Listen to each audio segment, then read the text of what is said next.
Assalamualaikum warahmatullahi wabarakatuh. Yo guys, balik lagi ke channel gua Wijaya Vlog 13. Jangan lupa like, komen, dan tentunya subscribe channel ini biar gua lebih semangat lagi untuk buat konten-konten terkait vlog setiap hari yang gua lakuin guys.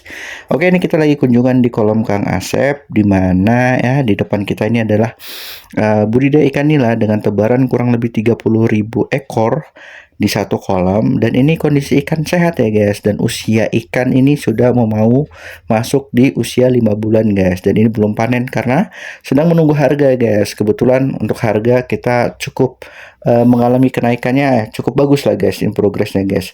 Ini 500 lagi ya. Ini kebetulan update per hari ini rata-rata untuk ikan di Lampung Barat sendiri itu harganya 21.500. Oke. Untuk kolam Kang Asep ini sebenarnya ada kurang lebih 5 guys, dan ini yang di depan kita kebetulan sehat dan tidak ada kendala. Tapi nanti kita akan cek kolam yang lain karena tadi ada yang mengalami kematian juga guys kolamnya, dan nanti kita lakukan pembedahan di kolam tersebut guys untuk ikannya yang terkena penyakit. Oke guys, ini kita lakukan pembedahan untuk ikan yang sakit ya guys. Dimana bisa dilihat ini ciri-cirinya, ikannya warnanya hitam nih guys. Dia agak lemas, berenangnya di pinggiran. Terus ini untuk buntut dia ada geripis-geripis ya guys. Maksudnya tipis gitulah dia. Nah ini agak sulit lah kita pembedahan karena ikannya masih cukup gesit ternyata. Meskipun tadi pas kita serok dia sudah minggir di tepi perairan guys. Oke, kita cek dulu untuk insang dari ikan ini gimana kondisinya. Oke, kita cek yang sebelah kanan dulu. Ternyata ini ikannya insangnya bersih ya guys. Dia nggak ada jamur ataupun nggak ada kotor-kotor seperti itu guys sebenarnya ya, insangnya. Dan ini kita cek insang satunya lagi. Ya, ini oke, ini aman guys. Insangnya warnanya merah dan nggak ada. Nah, biasanya ada juga tuh yang bakteri nyerang di bakteri atau virus nyerangnya di insang guys. Oke, kita bedah di bagian bawah. Ini begitu kita bedah ternyata ini ada cairan berwarna merah ya guys. Ini di dalam rongga perutnya ya guys. Dan sebenarnya itu kalau dibilang air ya air itu guys. Tapi kalau bilang darah ya nggak darah juga. Biasanya sedikit. Ini sampai netes tadi guys. Gitu, ini kita bedah dulu ya guys. Kita cek bagaimana dalamnya. Nah ini rongganya tadi terdapat air ya. Gitu. Oke. Kita lakukan pembedahan ini sebenarnya secara rutin ya guys. Jadi dimana kalau misalnya ada ikan mengalami penyakit itu kita ambil otak dan limfanya guys untuk kita cek di laboratorium. Karena sebenarnya pengecekan fisik seperti ini bisa jadi lebih sering meleset guys. Jadi kita harus cek ke laboratorium juga guys gitu.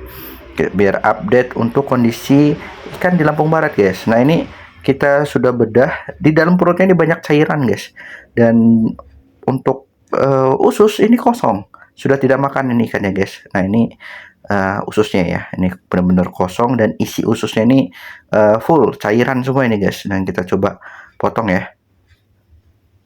Oke, itu langsung menetes itu guys, itu cairan semua guys.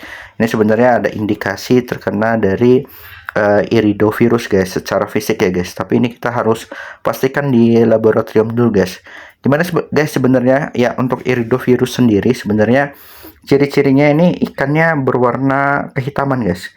Nah nanti dia warnanya beda sendiri lah dia guys, jadi agak-agak kehitaman, berenangnya sudah tidak kuat lagi. Biasanya dia sudah mojok di pinggiran-pinggiran kolam ya guys itu, jadi gampang kita ambilnya. Terus guys, ikannya biasanya kembung dan ada cairan di rongga tubuh seperti yang tadi begitu kita bedah itu ada cairan menetes.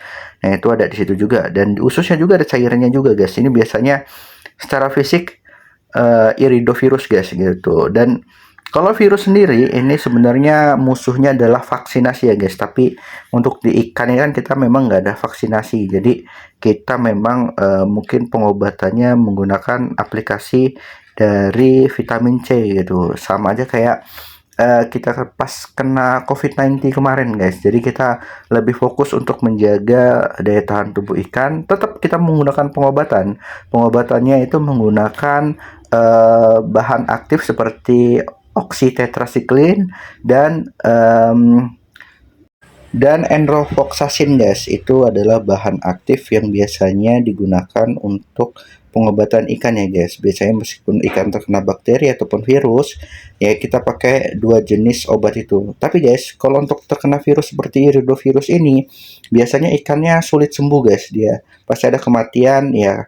Jadi kita pakai obat tadi dan menggunakan vitamin C untuk menurunkan tingkat kematiannya aja guys. Meskipun ada kematian, kalau kematiannya di bawah 10 ekor ya itu masih tergolong kita beruntung lah, wajar gitu guys. Jadi kita jaga aja untuk ikan ini tetap kita beri makan, tapi nggak boleh terlalu full guys gitu untuk pemberian pakannya ya guys. Jadi kita tahan juga, karena semakin banyak pakan yang kita berikan biasanya makin tinggi kematian. Oke guys, terima kasih.